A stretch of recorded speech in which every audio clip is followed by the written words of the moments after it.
Hello and welcome to everybody on Cloud Fitness. So in today's video, we are going to see how we can create Azure Databricks in Azure Portal. So Databricks create हम कैसे कर सकते हैं in using azure portal. Basically azure कुछ नहीं है, azure खाली एक तरीके का क्लाउड है। Just like Azure there are multiple types of cloud providers, right. So cloud itself is a different concept. पहले हमारे पास ऑन प्रेम टेक्नोलॉजीज हुआ करती थी, अभी हम सब कुछ क्लाउड पे करते हैं एंड एज्योर एक तरीके का क्लाउड ही है। अगर आप मेरी प्रीवियस वीडियोस देखोगे जो भी मैंने अपने चैनल पे बनाई है तो आपको समझ आएगा कि बेसिकली एज्योर क्लाउड क्या है, राइट। इन केस अगर आपको नहीं पता, सो बेसिकली इन एज्योर हम देखेंगे कि हम कैसे एज्योर डेटाब्रिक्स बना सकते हैं। डेटाब्रिक्स आप एज्योर पोर्टल पे बनाने के लिए सबसे पहले आपके पास एज्योर पोर्टल होना चाहिए। सो अगर आप यहाँ पे देखेंगे, this is Azure portal, right. So सबसे पहले आपके पास एज्योर क्लाउड का एक्सेस होना चाहिए। एज्योर क्लाउड पे आपका एक अकाउंट होना चाहिए। सो जैसे कि आप देख सकते हैं कि मेरे पास ऑलरेडी एक अकाउंट है माइक्रोसॉफ्ट एज्योर क्लाउड पर, राइट। अब इसके अंदर क्या होता है, ये एज्योर क्लाउड है, ठीक है। इसके अंदर अगर आप देखेंगे यहाँ पे मल्टीपल तरीके की चीज़ें हैं जो हम यूज़ कर सकते हैं अपने किसी भी प्रोजेक्ट के लिए। किसी भी तरीके की चीज़, डेटा से या नॉन डेटा रिलेटेड, हर तरीके की चीज़ यहाँ पर आपको मिल जाएगी।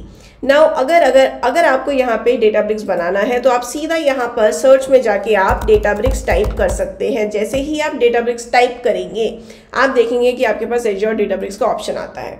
कुछ नहीं करना, आपको जस्ट इस पर क्लिक करना है। मेरे पास जैसे कि ऑलरेडी डेटाब्रिक्स वर्कस्पेस है, बट स्टिल अभी आपको शो करने के लिए I will click on create. जैसे ही मैं क्रिएट के ऊपर क्लिक करूँगी आप देखेंगे कि मेरे पास इस तरीके का कुछ स्क्रीन आ जाता है जो कि कहता है कि अपना सब्सक्रिप्शन चूज़ करो। सो बेसिकली जब भी आप ये अकाउंट बनाएंगे आपका अकाउंट किसी ना किसी सब्सक्रिप्शन में अपने आप होगा। अभी सब्सक्रिप्शन क्या है क्या नहीं है उसके अंदर अभी हम नहीं जाएंगे, राइट, क्योंकि ये सब एक अपने आप में ही वास्ट टॉपिक्स हैं। अभी हमारा मेन फोकस है डेटाब्रिक्स सीखना, ठीक है।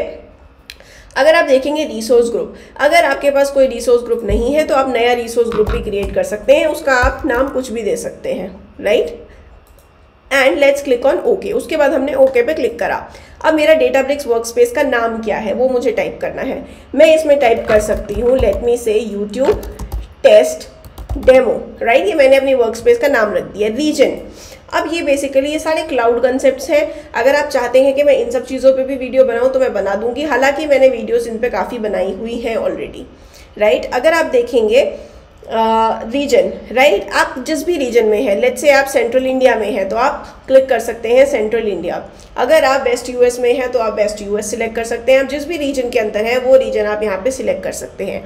इसका मतलब ये है कि ये जो वर्क स्पेस है, राइट, इसके जब भी आप इसे यूज़ करेंगे तो जो भी इसके अंदर मशीन्स बनाई जाएंगी, मैंने आपको क्या बताया, मैंने आपको बताया कि डेटाब्रिक्स के थ्रू हम स्पार्क यूज़ करते हैं, राइट। स्पार्क क्या करता है, आपका काम लेता है और मल्टीपल मशीन्स के अंदर बांट देता है। तो ये जो सारी मशीन्स होंगी वो आपकी सेंट्रल इंडिया की मशीन्स होंगी। वो मशीन्स कहीं ना कहीं सेंट्रल इंडिया में प्लेस होंगी। अगर आप वेस्ट यूएस सिलेक्ट करते हैं तो वो मशीन्स आपकी वेस्ट यूएस के अंदर प्लेस होंगी। ये इस तरीके से कुछ काम करता है।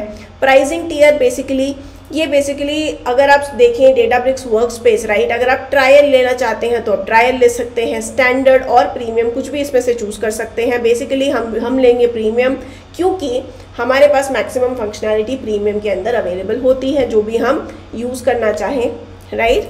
And similarly manage resource group, अभी आपको इसमें कुछ नहीं करना है। आप सीधा जाइए नेटवर्किंग के ऊपर, इंक्रिप्शन में यहाँ पे भी आपको कुछ नहीं करना, टैग्स में भी आपको कुछ नहीं करना।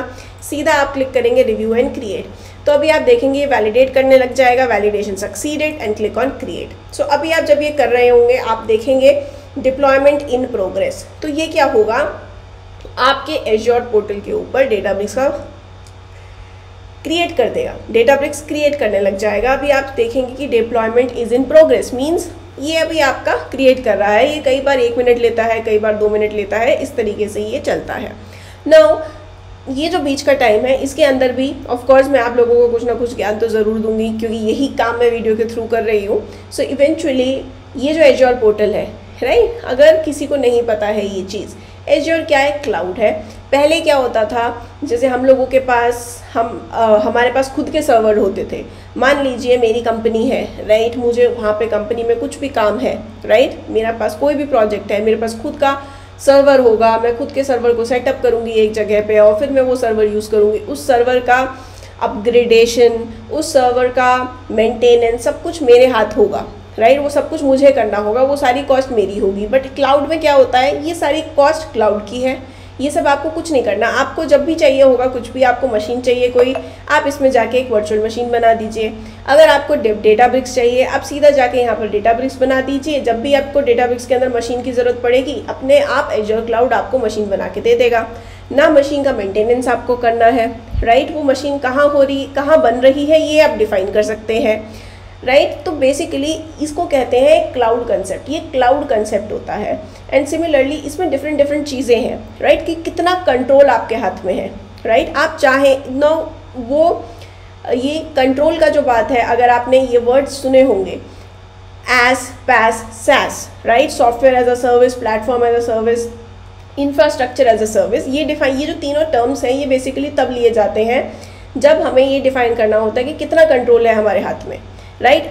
क्लाउड तो हमको दे रहा है, राइट, क्लाउड तो हमको अपनी सर्विस दे रहा है, बट उस सर्विस में हमारा कितना हाथ है। अभी जब भी आप डेटाब्रिक्स पे काम करेंगे, इसके अंदर जब भी आप मशीन्स बनाएंगे, मैं दिखाऊंगी कि आपको किस तरीके से क्लस्टर बनाते हैं, मशीन्स बनाते हैं, क्योंकि उन्हीं मशीन्स पे आपका काम डिवाइड होगा। तो ये जो मशीन्स है, ये मशीन्स आपकी कितना आपके कंट्रोल में है। अब ये जो मशीन्स बन रही हैं, आप तो नहीं बना रहे, आपको कुछ नहीं पता इसके बारे में, राइट, ये ऑटोमेटिकली बन रही हैं। तो ये जो टर्म होते हैं एज पैस सैस, ये डिफ्रेंशिएट करते हैं कि कितना कंट्रोल आपके हाथ में है। So this is the cloud concept. ये एक डिटेल में ही एक बहुत बड़ा टॉपिक है अपने आप में। अगर आप चाहते हैं कि मैं इसमें हिंदी में वीडियोस बनाऊं तो मैं डेफिनेटली बनाऊंगी, बट मैंने काफ़ी सारा डिटेल्स एजर क्लाउड का या इस तरीके के टर्म्स का मैंने ऑलरेडी अपनी काफ़ी वीडियोस पे दिया हुआ है इन वन और the other form, right. Now अगर आप देखें, let me try to do a refresh, deployment is in progress right now. अगर आप अभी देखेंगे, so basically it says deployment succeeded, go to resource.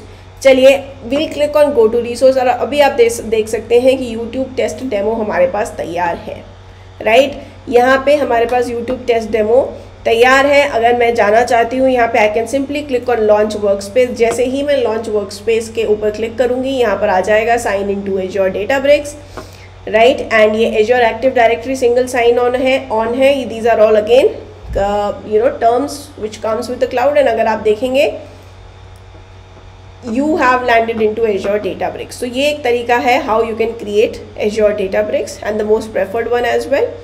and अगर आप देखेंगे ये कुछ नहीं है, यही आपकी Databricks वर्कस्पेस है, राइट। इसके ऊपर वॉक थ्रू हम नेक्स्ट वीडियो में करेंगे, बट मेरे पास ऑलरेडी 2 वर्कस्पेसेस हैं। अगर मैं बैक जाऊँ यहाँ पर एंड मैं अपना Azure Databricks सिलेक्ट करूँ, तो यू कैन एक्चुअली सी मेरे पास ऑलरेडी 2 डेटाब्रिक्स हैं। तो मुझे नए डेटाब्रिक्स की ज़रूरत नहीं है, मैं अपने पुराने वाले पे ही आपको सेम चीज़ सेम डेमो या जो भी मेरी वीडियोस हैं मैं आपको बना के दिखा सकती हूँ। सो अगर आप किसी भी चीज़ को डिलीट करना चाहते हैं, राइट, आप क्या कर सकते हैं, आप दिस यूट्यूब टेस्ट डेमो पे जाइए एंड यहाँ पे डिलीट का ऑप्शन होगा, आप यहाँ पे डायरेक्टली क्लिक ऑन ओके। अगर आप ये ओके क्लिक करेंगे, ऑटोमेटिकली आपकी ये जो वर्क स्पेस है ये डिलीट हो जाएगी, right. So this is what is your Azure Databricks, how it is created। अब इसको क्रिएट करने के बहुत सारे तरीके हैं। अगर अभी आपने देखा होगा, मैंने अभी क्या किया है, मैंने आपको Azure पोर्टल पे लॉगिन करके दिखाया। मैंने उसके बाद आपको दिखाया कि इस पर मैंने कैसे डेटाब्रिक्स वर्कस्पेस बनाई। इसको हम कोड के थ्रू भी कर सकते हैं, इसको हम कोड के थ्रू भी कर सकते हैं, इसको हम पावर शेल के थ्रू भी कर सकते हैं, इसको हम टेराफॉर्म स्क्रिप्ट के थ्रू भी कर सकते हैं, राइट। अब ये जो चीज़ें होती हैं टेराफॉर्म स्क्रिप्ट के थ्रू, एजर पावर शेल के थ्रू, इन सब चीज़ों को डिप्लॉय करना एजर पोर्टल के ऊपर, ये बेसिकली इंफ्रास्ट्रक्चर टीम करती है किसी भी प्रोजेक्ट में ज़्यादातर। अगर आपको ये चीज़ें आती हैं, ये बहुत ही अच्छी चीज़ है, आनी चाहिए, right. But these are mostly the things जो कि किसी भी प्रोजेक्ट में एक इंफ्रा टीम आपको ये करके देती है। ये डेटाब्रिक्स की वर्कस्पेस मोस्टली प्रोजेक्ट में आपको बना के दी जाएगी, राइट। कैसे दी जाएगी, वो बेसिकली किसी ऑटोमेटेड वे में करेंगे। मैक्सिमम एक अच्छे प्रोसेस के अंदर ये सारी चीज़ें किसी ना किसी स्क्रिप्ट के थ्रू की जाती हैं। कोई भी एक इंफ्रास्ट्रक्चर टीम का पर्सन होगा जो इसको टेराफॉर्म स्क्रिप्ट में लिखेगा कि इस तरीके से ये डेटाब्रिक्स वर्कस्पेस इस कॉन्फ़िगरेशन की हमें बनानी है, एंड वो पावरशेल स्क्रिप्ट या फिर टेराफॉर्म स्क्रिप्ट वो रन करके ये रिसोर्सेज को डिप्लॉय करेगा। सो यूजुअली यही होता है मैक्सिमम प्रोजेक्ट्स में, एंड कई बार कुछ कंपनीज में मैनुअली भी क्रिएट करते हैं, but that is not a good process कि आपको मैनुअली किसी भी चीज़ की एक्सेस हो। ज़्यादातर केसेस में आपको एक्सेस ही नहीं होगी मैनुअली ऐसे क्रिएट करने की। So thank you so much for being till here. Next video में मिलते हैं, and till then do remember to like, subscribe and share my channel.